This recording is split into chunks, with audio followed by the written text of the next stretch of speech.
Matt Nathanson with us in the Bing Lounge this afternoon. Thank you once again for coming out, my man. Dude, thanks for having me. I've never actually played that song by myself. That was like a moment. That was like executing a dance move solo. And just like you say, man, you've been back so many times. What do you think of the new Dixie? I know, this thing is awesome. I want to crazy. move in.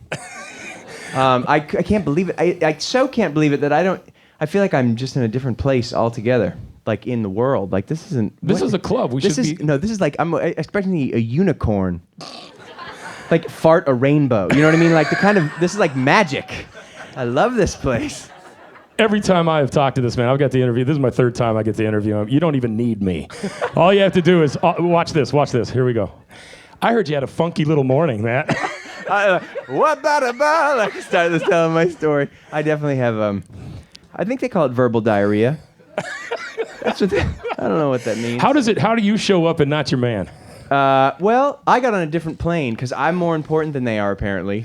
You get the good plane, the one with gas. Yeah, totally. Their plane, they were pushing. They had a Sherpa. They had a Nepalese guide, and I was like, I don't think this is from. I'm just gonna get on the United flight. And but so Paul and Aaron, my sound person and right-hand man, I showed up, and I'm like, hey, and they're like, yeah, flight's canceled, you're getting on that plane. And I was like, oh my God, I love this. So here I am, there they are. So tell me, here's the thing, he doesn't even have a show in town. You are getting to see his Portland engagement right here. This is what's really cool. It's true. I love Portland, though. I love it here. Well, we dig you as well. We love seeing you. Now, when you are in town, now tell me you're not just going to pack that thing up and head on out. Do you get to do a little bit we did Dragonfish one time with you. Yeah. Yeah, so, I mean, do you get to see a little bit of the towns? And today, now you're back it's like a jet airplane. Yeah, I'm a lot like a prostitute or a ninja today. Okay. I'm just bouncing into town and doing the job. Right? Kill or be killed. And you hear this guy talk like this, and it's so funny to read his lyrics and how beautifully in love you are with lyrics, man. Yeah, dude, I love me some lyrics.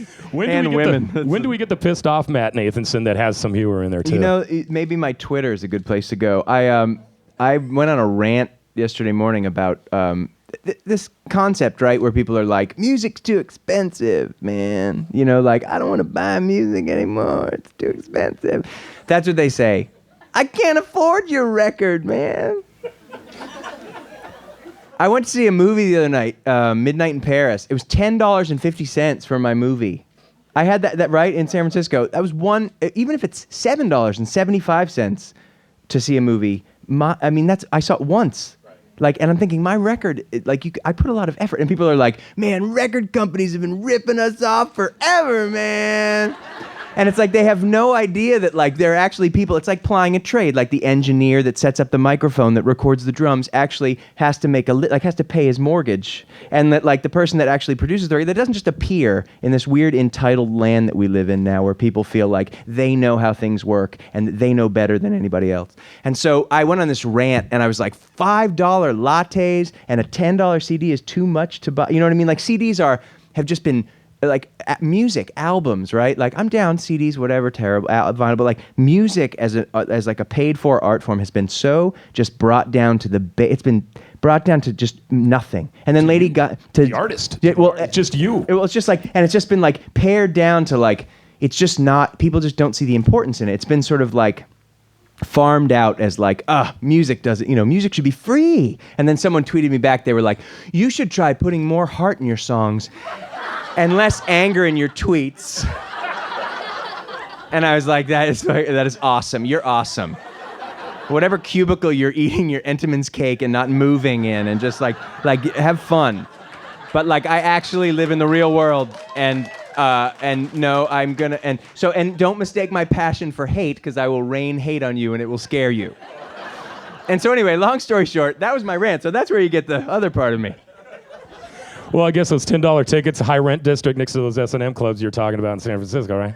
That's right, my friend. Yes, see, I know all about. Well, I'll tell you what. When we first got the album, it's kind of funny that you brought up Thunderstruck there because we were talking maybe a little George Michael with Faster. I love me some George Michael. You do, and that seems like we got a little retro. Hey, don't laugh. I'm telling you. Dude, George Michael wrote and produced all those songs himself. And then Freedom, like, I won't let you down. He's so funky.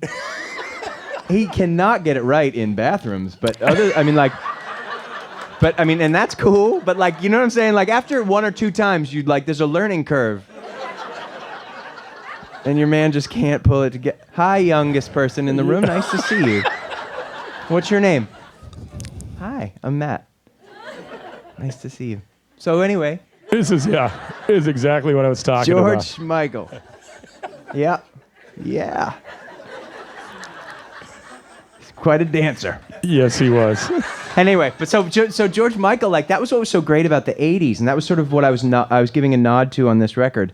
I didn't want my record to sound like those records, per se. Like I didn't want the guitar to sound like the Echo and the Bunnymen guitar, or the drums to sound like. But it was this idea that back in the '80s, the production hung on the songs in a way that was really that was an art in and of itself, and it made the song sound like you didn't understand where the parts came from that made up the song. Whereas, like when you listen to a song, you can be like, oh, there's the guitar, there's the drums, that makes sense. When you hear With or Without You, or when you hear like Devil Inside, it just sounds like you're experiencing this thing that is just like came from Mars. And a lot of the records in the 80s, Tears for Fears songs from The Big Chair, even Cyndi Lauper, She's So Unusual, Faith, these things just sort of feel like they dropped out of the sky. And so that was the inspiration for the record, for Modern Love. Yeah. Well, I'll tell you what, man, when we first heard it, and I saw that you were going out on tour with the big names, with Maroon 5 and Train, and isn't it about time those bands stopped riding your coattails? I say that to myself every day.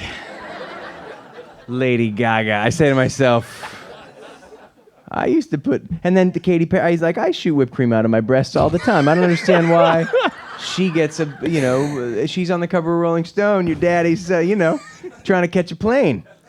That's what it is. He is going out with Maroon 5 and Train, and I didn't think we were going to get to you, and I'm telling you, it is so cool to have you here through this tour. Here. I love so we appreciate it. When do we get you back here, maybe without the other guys? I think, with a show? In the fall. I think we're doing a real show. Like after September or something, right? Yeah, bring the full band and the pyro, and it's going to be great.